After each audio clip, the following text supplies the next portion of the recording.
Welcome to Real Marketing University with David Collins, a podcast series designed exclusively for real estate agents who are ready to level up their practice and become the go-to neighborhood expert. Today's episode is brought to you by the Institute for Luxury Home Marketing, the premier independent training authority for real estate agents working in the luxury residential market. Go to luxuryhomemarketing.com to learn more, including how you can earn your CLHMS designation, recognized around the globe as the gold standard in luxury designation. Without further ado, here is your host, David Collins. Hey, good morning again. David Collins here again, president and founder of Real Marketing. And in the first two podcasts, we introduced you to just phenomenal agents. What I wanted to share with you today is how they got to become clients of ours and what they did and the lessons they learned to become successful. So today, I'm just going to go through the presentation for educational purposes. There's nothing to buy here. But again, hopefully you're going to learn a lot and take away something from my 25 years experience. I have to confess, I am more than blind, so the glasses are coming on. And let's get started. And then for 25 so years, we at Real Marketing have helped agents around the US and Canada. We have that picture you see right there is our building here in San Diego. And we have more than 1,700 clients in every state in the union and most of the provinces across Canada. And that's what we do for a living. We have the location in San Diego, which you just saw. We have an office in Vancouver, as well as a complete print shop on the border of Toronto in Buffalo, New York, which allows us to service the East Coast and Canada very efficiently. We're literally 4 miles from the Canadian Post Office and 1 mile from the New York Post Office. So it's a very, very good, convenient location. If you want to send some questions, I love questions at any time. Just send us a question. Obviously, you can see I do this presentation some 26 or 25 a year in person. But unfortunately, since the COVID, we're down to the podcast. And hopefully I'll get back out there soon. But again, don't hesitate to send us questions if you want. So our slogan is dominate any neighborhood anywhere. And a lot of people said, David, why that slogan? And here's the why. And again, we have plenty of resources, 56 insanely good, creative employees. If this next statement wasn't true, we would just do something else, right? And I often say, if you know, being at convention and companies that were there 5 years ago selling you social media stuff are no longer in business or internet or whatever the gimmick may be, cheappostcards.com. All of those companies seem to come and go very quickly. And we'll talk more about that, Eric. But here's the next statement. This statement, by the way, has been true for more than 60 years. And that is 78% of homeowners say they would work with a neighborhood expert if there was one. So if we can look back, and maybe some of us aren't old enough, I'm 63. I remember that, everybody went to the local real estate office on the corner. It was kind of like the little supermarket. That's just the way the world ran back then. And but the interesting thing about that is the mentality of homeowners has never changed. We've evolved, right? When there's lots of, innovations and things that have come out since then. But to this day, this statistic has been true for 60 years from NAR. And it never moves. It's funny. It's always 78% of homeowners would work with the neighborhood expert if there wasn't. So that's why our slogan is dominate any neighborhood anywhere. And we're going to show you today how both Lisa and Wayne did that. And then we have a couple more great interviews following up with some very phenomenal agents in the upcoming series. But today I just wanted to give you a little education as to how all of these clients got started. One thing that I wanted to dispel a couple of myths here and early on. And that is that what we do is not cheappostcards.com. We do a tremendous amount of mail, but everything we do, irrespective of price point, looks luxury. What is luxury? It just looks professional. But as a company, we get pigeonholed into luxury. And I think that I just wanted to dispel that 95% of my clients are not in the luxury. And I'm going to explain some huge advantages to using quality material in a non-luxury market. So on this bar here, this graph you see, what you're looking at is, this example is San Diego. So in every market, there is an unspoken rule, and I can do this anywhere in the world, and I ask, Where is luxury? So at what price point do you offer clients, a 6-page property brochure? And everybody always throws out about the same number. Here in San Diego, it's $1 million. Some people tell you $1.2 million, some will say 800, but for all intent and purposes, it's $1 million. So everything under $1 million, the agent says, I'm not spending any money marketing that house. It's not worth it. Now in San Diego, it's $1 million. In Wisconsin, it could be 450 or 350,000, right? And in West Vancouver, it's $2.5 million, right? Before they start spending money. But here's the crazy thing. If you look at this graph, where are most of the sales? They're right below that luxury market. This is the price point in which most of the houses sell. They typically sell fairly quickly. And there's a huge advantage here. So I could be selling in San Diego, even say a $700,000 house, a healthy commission check. And I never use MLS printouts. I'm always doing professional property brochures. I don't go to cheappostcards.com or any template-driven website for marketing materials for agents is absolutely garbage and a waste of time. I don't want to belabor that point, but it is absolute fact and it's never changed. So again, if I'm going to spend, a couple $100 on a beautiful property brochure in a $700,000 market and collect $30,000, $40,000 in commissions, the agents in my market are going to go, oh, he's crazy for spending that kind of money on that price point. Me for collecting the $40,000 or them for ignoring it. And by the way, this is such an easy market to break into. Another huge advantage. If you want to break into the luxury market, this is the easiest way to do it. So let's say I had an $800,000 house in San Diego. I'm going to sell it. And then what am I going to buy? I'm going to buy a $1.5 to $2 million house. 800, I'd probably go 1.5, 1.6, maybe double. Guess what? I'm now in the luxury market. So there's a huge difference between this line. This graph is really important. Everything green and left, those homeowners, their biggest concern is, have you ever sold anything in the neighborhood? That's where you get that statistic of 78%. Why isn't it 100? Because everything over in the blue or over $1 million here in San Diego, or whatever your price point is, those people's concern is, have you ever sold anything in their price point? So with Lisa in Phoenix and Scottsdale, we market specific neighborhoods because neighborhood expert. For Wayne Peterson in Idaho, we market price point, right? Because again, they're not so concerned with the neighborhood as much as they are. Have you have the experience to sell their house? They somehow feel that takes a different level of experience. And it's not for me to debate whether it does or doesn't. Anyway, you get a pretty good idea. We do a ton of luxury. We represent 3 of the 5 major corporations, real estate brokerages in the country, and their luxury division. We're their only approved supplier. But again, if you want killer results, send luxury materials into the non-luxury market. All right, let's move on. Magic bullets. This is we had this conversation a little bit earlier. It's a pet peeve of mine. My mom was an agent for many, many years, and she bought into every time she turned the corner, somebody had a new magazine to send out. Somebody had a different this, a different that. And she chased these things around for the longest time. And, really ends up, anyway, it didn't work. And again, we go back to that analogy we talked about earlier in convention. I was with Brad Inman at Inman Convention, and we had a booth there. And I said, Brad, how many of these vendors were here 5 years ago? He says, not many. And I said, how many will be here in 5 years? He goes, not many. For 25 years, we've been there, right? And that's what we do. And again, we're not talking about magic bullets. They drive me crazy. Most of my friends are agents, and I hate to see them get ripped off.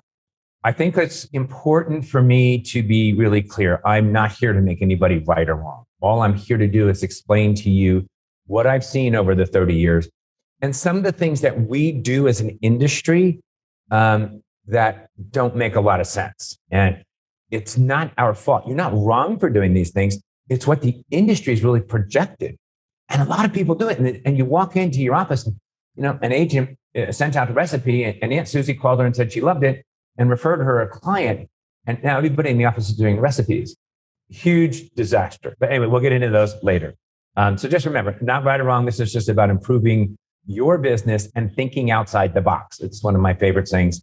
And I value that most in all of my employees, that when they can think outside the box, it's such a huge, huge asset because you are.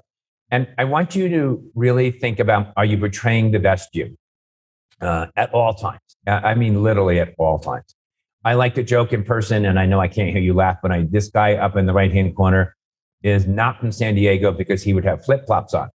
But anyway, another big pet peeve of mine is how we dress and present ourselves. And are you generating the most income?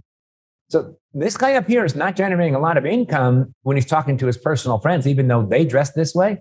He's not. I guarantee you he's not, because what they want to see is you in a professional format, especially if they're referring you to their friends or even their boss. Think about that one. Anyway, everything we talk about here at Real Marketing and our 1,700 clients, 56 employees, the only thing we're concerned about is listings. We just want to get you more and more listings. There's a lot of reasons for that, and I'll give you the math on it. 67% of sellers say they were going to buy another house within a 10-mile radius of where they sold. So, and if you list my house and you do a good job, you're certainly going to take me out to buy my next house. If you do the math on that, 67% of all buyers were sellers. What is that combined math? It's 83%. So 83% of all activity is either a listing or started as a listing. So you kind of get the idea. So if 83% of the business is in and around listings, I don't want to talk about buyers at all. And there's plenty of companies out there trying to sell you a whole lot of, you know what, some of you paid for it, and most of you have lost out on that one. But anyway, remember, it's always about listings. I have Stephanie Younger in Los Angeles. She did $250 million in sales last year, and I can't even, every time I look at her listings, it's dozens and dozens of listings that she has. And in today's market, that's phenomenal because we all know they're selling really quick. So here's a question for you. Where do listings come from? It is a really interesting question. A lot of you, it'll be just referrals, but your referral base is kind of capped. Let's look at it this way. If you have 100 friends and your turnover rate in your area is 7%, or 7 of your 100 friends are going to move every year. Well, guess what? 7 is your cap. So there's these other gimmicks that are out there, which ours is not, always seem to have a ceiling. I call it a glass ceiling. And so, but where do listings come from? I have a better question. Where do they not come from? Don't turn your screen off now. Wait until I get through this. The internet. They absolutely do not come from the internet. Remember, 78% of homeowners will deal with a neighborhood expert. That is not portrayed on the internet. You can't reach all the neighbors, every single neighborhood this way. And many of you have tried this for years. I want to look at something here. Right. So 11 years ago, NAR, this is an NAR statistic. 11 years ago, 5% of sellers selected an agent from the internet. That's all right, 5%. And that's pretty low. And then we think about, I think it's like 12 years ago, the iPhone came out. So if we think about how much technology has improved over the last 11 years, 12 years, it's amazing. It's immense, right? The iPhone was just coming out. Think about what it'll do right now. Here's the statistic on where it is today, how it's moved. In 2019, it was still 5%. 2020 and 21, it's still 5%. Nobody's been able to ever move this needle at all. And people choose to work with people they know or the neighborhood expert. Pretty simple. 20 years ago, I just want to see something here for a nap. Yeah. So 20 years ago, literally, if we went back 20 years, almost every single neighborhood was dominated by an agent. And also, if you look at the top agents in the country, they typically work in one area. They specialize in a particular neighborhood or area. And so how did this myth of the internet get into our psyche and our business plan? And this is a very true statement. 97% of homeowners start their search online. What they're gonna do is they're gonna try and do their own CMA, and then they're gonna try and find their next house or get an idea of what they could buy. But that's really, it's great. And you would think at 97% of people start there that you should be able to convert them. They haven't. Nobody's ever been able to figure out how to convert that online business. I've had 100, if not more, Zillow clients that have anyway, talk to them, don't talk to me. I'm not going to say much more about it. We've also learned to block this message. I'd bet you a cup of coffee that every single one of us got up this morning, got a cup of coffee, and went into our emails and went click, click, click, click, trash, right? Because we're trying to be efficient. And if we read every single garbage email we had, we have no business. right? So this is a really important thing to remember. And I also want to clarify something. The internet's very important to your business. So I'm not saying that it's not. I'm just saying let's use it properly so that you can get the most out of it. Give it the value it's due and don't overvalue it. And that's what most of us have done is overvalue it. So the internet is about validation. And we're going to, like I just said, it's a critical part of your business. It needs to be there. You need to be good at it. And it's something that we can absolutely help you with. But the internet is about validation. So if I get something from you stating that you're the neighborhood expert and I go to your website and it's all about my neighborhood, guess what? I've just validated your thought process that I am the go-to agent and the neighborhood expert. So what is the objective of direct mail? It's pretty simple. Most of us have sent out a just listed or just sold postcard. And the objective is simple, right? I want someone who's thinking about selling or perhaps buying to call me. It's that simple. And that's really what that's all about. We're looking for more listings from people that we don't know.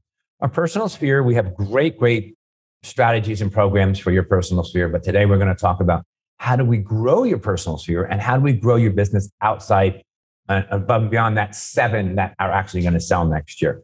And that's what we're going to talk about today. So let's just look at those. And there's a tremendous amount of myth and I'm going to call it bad behavior in the direct mail business. And most people don't know it. So that's why we're doing this educational seminar. This is Greg Newman in downtown San Diego. He started with us in 2009. And you can see his production just steadily growing. This is what every business plan should look like. Steady growth, a program that works. He also generated almost $4 million in commissions back in 2018. We'll need to update these slides, but nothing has changed. He outsells the top 4 agents combined, single-handedly. Great agent. And this is that statistic of him outselling all of his other competitors. Just absolutely phenomenal. And by the way, earlier we said that listings equal lifestyle. And so Greg spent two months in Venice, Italy, in his 3-bedroom, 2.5-bath villa in Venice. You can't do that when you're working with just buyers. So again, listings clearly dominate and showcase lifestyle. I think that's important. Just statistically, we printed over 84 million pieces of direct mail. So we've learned a thing or two along the way. And in the last couple of years, our business has grown exponentially. This year, we will mail almost 1 million pieces a month. We'll clearly hit 10 million pieces for the year. So again, something we've learned, we've made a lot of, I always said we've made more mistakes than most people could afford to. But that was back early in our career, and we've learned from that, hopefully. Let's look at common perceptions about direct mail. It's expensive. I don't believe it is. I think because I'm a business person, I've owned many businesses. Today I actually own 3. And when someone comes to me with a proposition, you got to know what the expense is. But my really big concern is what's the return? And that should be the right question, or the next question is, what is the return? And direct mail, I'm going to show you some returns that we have. You already saw Greg Newman's $4 million, and he did not spend 10% of that. So he made a huge return. The other one is it's a digital world out there. I mean, everybody thinks, and you know what? Hey, I think there's a lot of truth in that. It just doesn't apply 100% in the real estate world. It's just not. And again, we go back to the fact that only 5% of sellers find their agent online. It doesn't work. And this is a really true statement. If it's done wrong, it doesn't work. And let's look at why it doesn't work. I just got another one of these. A beautiful agent in Boca Raton, Florida. She's run her own business. She was a model. She was one of the first QVC vendors ever. Clearly one of the first female QVC vendors. And she's looking to retire and get into the real estate business. And she's like, David, let's put some recipes or something of value on there. And I'm saying, wait a second, Brooke, this is not, if you send me a recipe, guess what? When I'm cooking, I think about you. When I'm going to sell my house, I don't think about you. And by the way, if you put cilantro in that recipe, I'll never talk to you. Anyway, you can see these, we get caught in these traps. I saw this one yesterday. It's time to change your clocks. Turn your clocks back. Anybody have a clock that needs to be manually turned back anymore? These are postcard companies trying to sell you gimmicks. And we buy into it thinking that, well, if I add value, those people will come to me when they think of selling real estate. Ask yourself this question. Does any other industry, professional industry, do this? Not a chance. You won't see a recipe on a BMW ad. That doesn't happen. They won't tell you to turn your clocks back either. Or they might say, buy the car so you don't have to turn your clocks back because all of ours go back automatically, which would be pretty cool. And actually they do. But again, this is just a huge mistake, and it's unprofessional mail gets unprofessional results, as we know. And professional mail gets professional results. So this brings us back full circle. Remember earlier I was saying we were luxury or not? These postcards and property brochures and personal brochures all look phenomenally professional. They're not really any more expensive than cheappostcards.com. They're just done right, and they have the right information and the right content. All right, let's dive into 4 reasons why agents get massive success and others fail. This was a favorite story of mine. When I first started this company, I built it in South Florida in Boca Raton. And I sold the business and my non-compete ran out. And I think 7 years later, I went back. A lot of my clients were still in the business, and I opened up a small boutique office for real marketing. And we threw a grand opening party. And at the party, Iris Cohen came to enjoy the party and talk again. And so Iris came, and I loved Iris. Iris's husband, this little community thing down here you see is Hammock Reserve. It was a new development, and he was the salesperson. And Iris acted as a concierge service to all of the new homeowners. They knew by going forward in 3 to 4 years, she would start to get the listings. And she actually did. She had 68% market share when I left 7 years prior. She came to the party and I asked her how things were going, and she said, not so well. I'm like, Iris, what's up? She goes, I haven't had a listing in Hammock Reserve in 2 years. I said, did you run over kids in the neighborhood? She said, no. I said, let me guess. The lady I sold my company to changed her piece. She goes, yes, she did. I said, let me see it. And she brought this in from her car. And I said, Iris, what is this all about? This is about you. It's not about what they have to sell. This is a huge mistake we make. It's just that we talk about me, thinking that we need to add credibility. Add experience. It generates credibility. Iris asked if I would help, and I said, of course. And this was the piece went out. Look at the difference between these two. This is all about Iris, and this is all about Hammock Reserve. What I have to sell. Iris literally got 2 listings the very first mailer, just switching the focus. They go, oh, Iris isn't about Iris anymore. She's about us. And guess what? That's what we all want to know. If your message isn't crystal clear about real estate, you're missing out on a lot of great opportunities. That's just the moral of that story that we just went through. I also want you to think about something. I think you think about the quality of marketing that your clients see every day. Think about perhaps your last seller or your current buyer. Think about where they work and what they do. They typically will sell a product or service, an accountant or a car. So let's look at BMW, for instance. The BMW sent us this postcard that said, trade in your old car, get a new one, and pay less money. And I'm like, oh, what a gimmick. But I went down and sure enough, it wasn't true. But when I was there, I asked the manager, I said, what's the most expensive car you have here? And he said, well, we have the 740. We don't have the 750. We have the 740, and it's about 120. It's all decked out. And I said, wow, that's a nice car. So you have a brochure on it. Have you ever seen a brochure on a $120,000 car? It's insane. Look at the new Lucid. Well, that's a killer car. But again, I mean, if you look at that brochure and you think, wow, that's an insane brochure. What is the value of that car? $120,000. What's the value of our homes that we sell? I don't know anybody sells a $120,000 car. They're all, 300 to 5, 10, 24 million. I've had clients have listings at. So if I go to work every day and I see a brochure on my accounting service and I make $200,000 a year in my accounting service, and I have this beautiful brochure, and yet I go home and see an MLS printout or a cheappostcards.com brochure in my box or in my house, we have to remember that's seen. There is a disconnect there that they get, and they're not really going to say anything to you. I have actually had clients, my sister-in-law got fired for putting an MLS printout in her listing because she wasn't patient enough to wait 2 days for the brochure. And she got fired. The homeowner said, no, you've been sending me these beautiful marketing pieces, and this is what you give me? Literally fired her on the spot. Crazy, crazy, crazy. This is just a fun story, and I'll make it quick. I'm flying from Boston back to San Diego. And sitting alongside me is head of marketing worldwide for Stanley. And I was like, wow, this is awesome. Can you imagine like how smart this lady was that she got that position and how much I could learn in the next 5.5, 6 hours. We had a great conversation. It was a lot of fun. And when we're all getting ready to land, she says, you know what? My husband and I sold our house in Connecticut. I said, how much? She said 1.6, which wasn't a lot of money in Connecticut.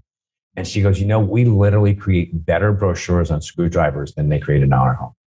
Because in that part of Connecticut, luxury was 2.5 million. So they just ignored her. And, but it was great. I asked her if I could use her slides and she said, of course. This is another one I think we talk about, and that's quantity and quality. This is a template-driven postcard, just drives me nuts. There's something seriously wrong here with this. And most of you may not notice it, but once you do, you'll never forget it. When you get your mail tonight, if you go to the mailbox and you look at it, by the way, it's probably one of the few times you don't have your cell phone. All your mail comes addressed up. So what's the impact side of this postcard? It's the back. And here's this agent. I was doing a seminar and she showed me this postcard and she's super proud of it. So I go home, get my mail, and I see Becky and James, and as a real estate agent and a loan broker, I don't need either one. And I'm like, trash can. Here's the sad part. I live in Pimment Hills, or if I did, I lived in Pimment Hills. I would have loved to have known this information as to what the house is actually sold for. So she had it half right, but the postcard company had it all wrong. The other thing she shouldn't have done is this whole bottom half is the address box. That literally should be half that size. And there's a whole lot more space here. She could have done something to get my attention. So this is Lisa. This is her postcard for a $350,000 house. Any different in cost? No, zero, right? And there's a beautiful picture of the kitchen on the back, so it got your attention. All right, there you go. Price or results. That's cost versus return, right? Same deal here. Don't get it wrong. And probably one of the last things I'm going to cover is irrelevant information. And this is, again, we get into this recipe thing and these kind of postcards that turn your clocks back and whatnot. Keep your messaging all about real estate, not about anything else. Really important. You're not adding value. I promise you. All right, let me take that back. If I wanted to go have steak and I got a $50 coupon from this agent, I'm like, okay, there's some value there, but I'm not going to think of her when I'm selling my house. Not at all.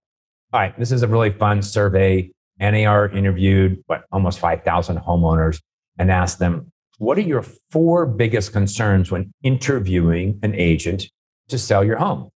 This is killer information, by the way, because very few people know this. I've offered $100 1,000 times, at least 1,000 times, doing seminars live.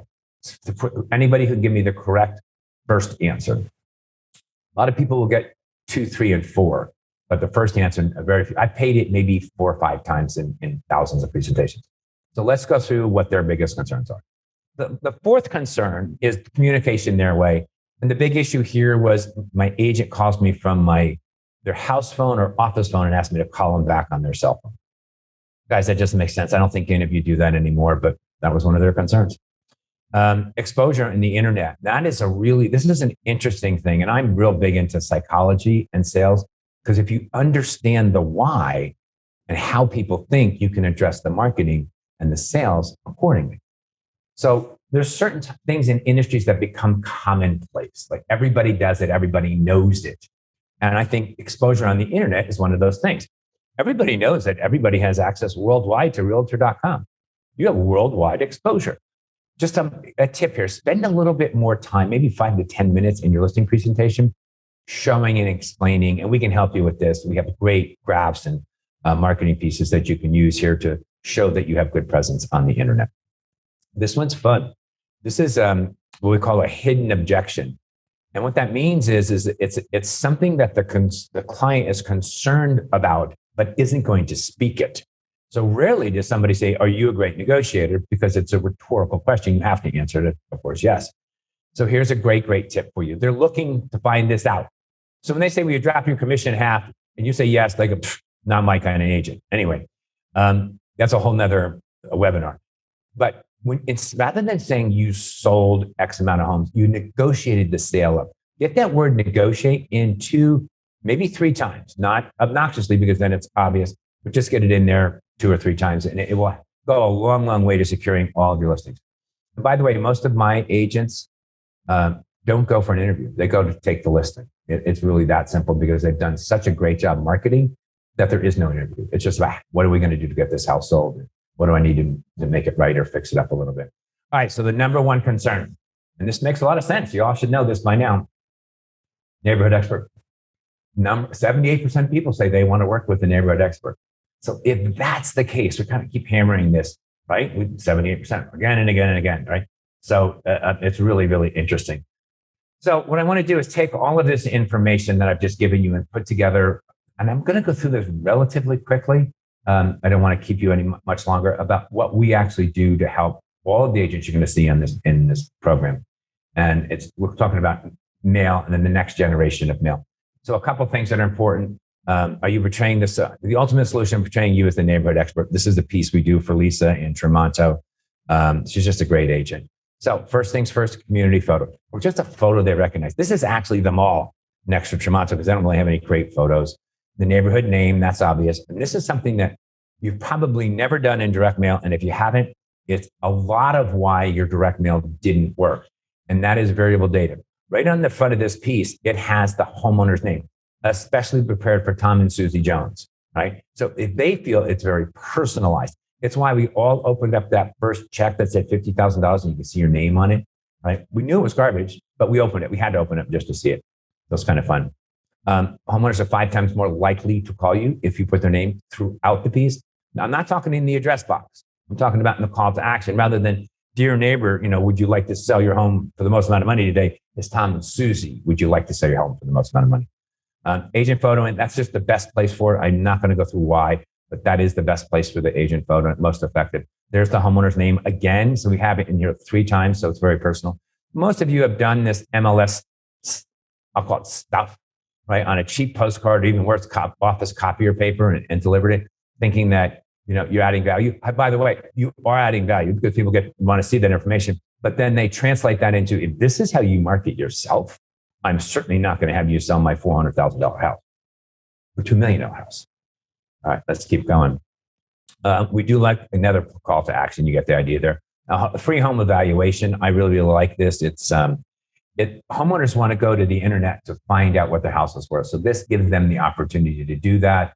It keeps them off of Zillow and Realtor.com. It puts them onto your website, and you're going to get this as a lead in your inbox, in your mail. Community websites.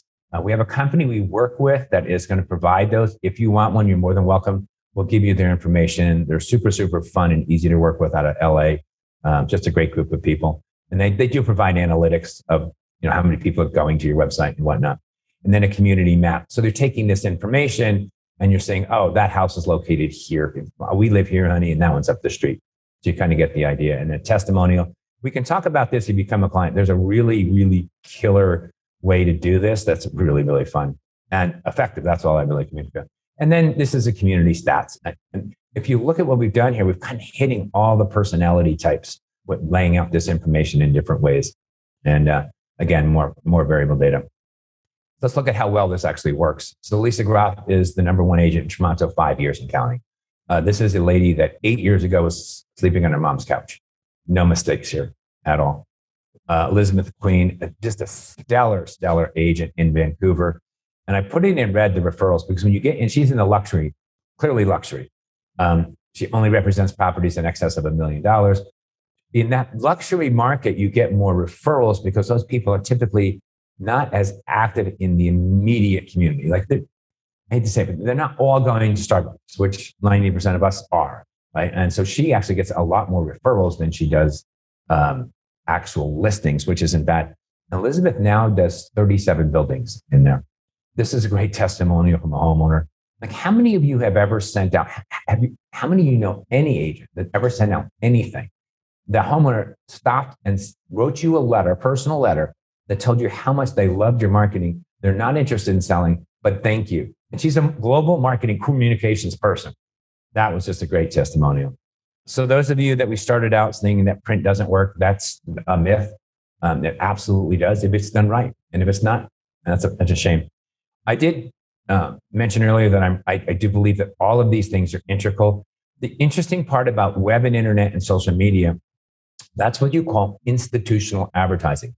It backs up an existing brand. It's not used to develop a brand. You just can't hit enough people in a consolidated area. You could hit the world, 100 people in 1,000 different cities, but you need to be hitting 500, 800 people within a particular neighborhood. The print media will create the brand, establish it, you mail it monthly. It's super, super easy. We do it for you. We pull all that data. We make the map. You're not doing it. That's a set and forget thing. And then the social media and the internet are meant to validate. Remember that earlier? To validate that. Comprehensive solution. So anything you need from us, like when Lisa needs a property brochure, she doesn't go to cheappostcards.com. When Wayne Peterson wanted a personal brochure, he didn't go to, I won't mention names, but he went back to us. And all of his marketing materials are branded to look like Wayne Peterson. Idaho Lux is his brand. It's just a great, great concept, which I love. So again, are you portraying the best you? That was kind of the final question. One of the things we did offer, we offered Wayne and Lisa as well, was research. So we would go in and look at certain markets to see, is this really a good market? Are there enough sales here to support a marketing effort? And more importantly, is there a dominant agent? Why would we go after this part of town when right next door, it's just as many sales, but there's no dominant agent? Pretty interesting, but we will help you with that. It's a really good part of our service. And then we only work with one agent. So if you want to work in the high end in Idaho, you're out of luck. That's unfortunately, you have to go to the next price point down, which I like. But again, everything is exclusive. Lisa's in Tremonto. Greg Newman has all of downtown San Diego. Anyway, it's just the way we've always done business. I think we're going to, I always like goals. I think they're important. And I always say a goal without a plan is just a wish. And goals take time. I ran 42 marathons. I won the Disney Marathon twice as a master. And it took me 3,500 miles of training to run a 26-mile race. A lot of planning in there and a lot of preparation. A lot of people are concerned about the paper usage. Today, there are more trees on the planet than there were 100 years ago. And for every market report we plant a tree. And a tree could do 1,000 market reports. It's pretty crazy. And I think the last question is, what's the expense? So Wayne does a custom report. Lisa does an automated report. And those market reports are literally $1 plus postage. So you can't get a postcard for $1, never mind a 4-page market report. All right. And then we're going to kind of leave the question and answers. Well, if you can shoot us the questions, that would be great. You can contact us on our landing page and we'll be sure to get right back to you. It's been a pleasure to talk to you and really fun to explain why all of these agents that you're going to get to meet have become successful and how they've changed their thinking. That's all we've tried to do here is just change your thinking about what does and doesn't work. Look around your office, right? Look at all the things that people try and do and why so many agents working 20 hours a week and not really making the kind of money they should. If you're working 20 hours a week, you should be making $1 million a year. Pretty simple, but that doesn't happen. Again, thank you for your time. Appreciate it. And we will see you on the next webinar, number 4. This has been another episode of the Real Marketing University podcast, bringing you the new real estate success stories each and every month. Thank you so much for joining us. If you're interested in learning more about real marketing, please visit realmarketing4u.com. That's realmarketing4u.com. And if you haven't already, be sure to rate, review, and subscribe now on Apple Podcasts or Spotify. We look forward to helping you on your journey in becoming the local neighborhood expert. Thanks for listening.